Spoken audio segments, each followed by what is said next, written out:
Assalamualaikum warahmatullahi wabarakatuh. Salam sejahtera bagi kita semuanya. Om Swastiastu, Namo Buddhaya, salam kebajikan. Kami dari kelompok 5 akan membahas tentang kasus penganiayaan santri di Pondok Modern Darussalam Gontor.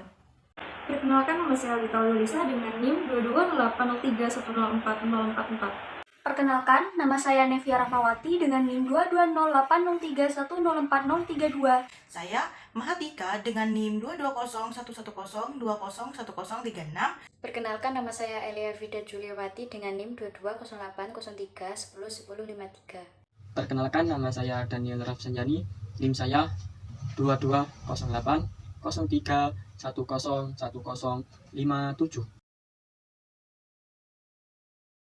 Dalam Kamus Besar Bahasa Indonesia, penganiayaan adalah perlakuan kesewenang-wenangan dalam bentuk penyiksaan, pertindakan, dan sebagainya. Menurut kajian hukum, penganiayaan diartikan sebagai tindakan yang menyebabkan rasa sakit atau luka di tubuh seseorang. Penganiayaan juga bisa diartikan sebagai tindakan merusak kesehatan orang. Penganiayaan merupakan salah satu bentuk pelanggaran hak asasi manusia yang dilakukan secara ringan ataupun berat, tergantung kondisi yang dialami oleh korban.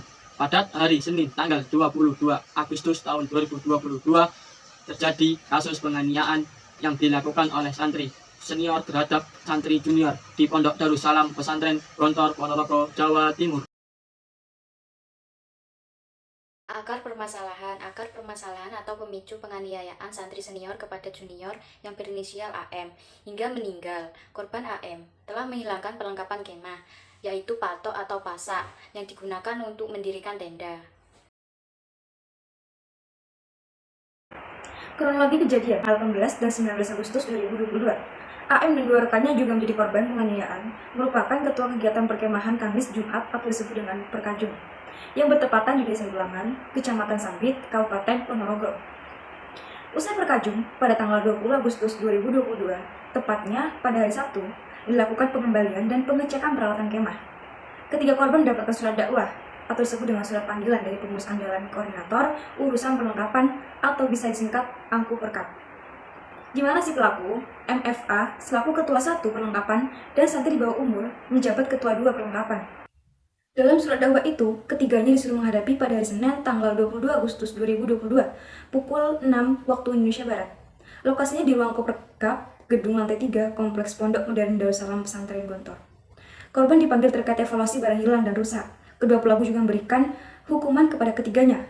Namun, korban AM mendapatkan hukuman lebih berat karena ketahuan telah menghilangkan patok atau pasak untuk mendirikan sebuah tenda. Pada kegiatan evaluasi itulah awal mula tindak kekerasan terjadi. Bentuk pelanggaran: pelaku di bawah umur yang menjabat sebagai ketua. 2 perlengkapan memukul korban menggunakan patahan tongkat pramuka. Pelaku memukul korban di bagian kaki dan bagian dada korban dengan menggunakan tangan kosong berupa samsak. Sementara pelaku berinisial MFA memberikan hukuman dengan cara menendang bagian dada korban hingga korban berinisial AM terjatuh dan tidak sadarkan diri.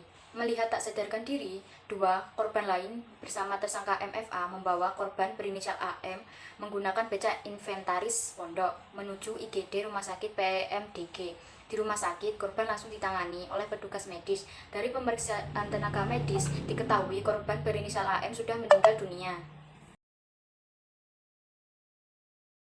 Hak yang dilanggar. Dalam kasus penganiayaan yang dialami oleh santri Gontor ini merupakan salah satu bentuk pelanggaran hak asasi manusia.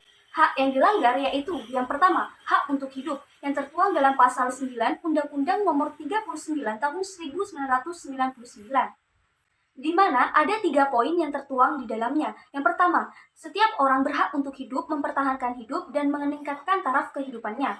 Yang kedua, setiap orang berhak hidup tentram, aman, damai, bahagia, sejahtera, lahir dan batin. Yang ketiga, setiap orang berhak atas lingkungan hidup yang baik dan sehat.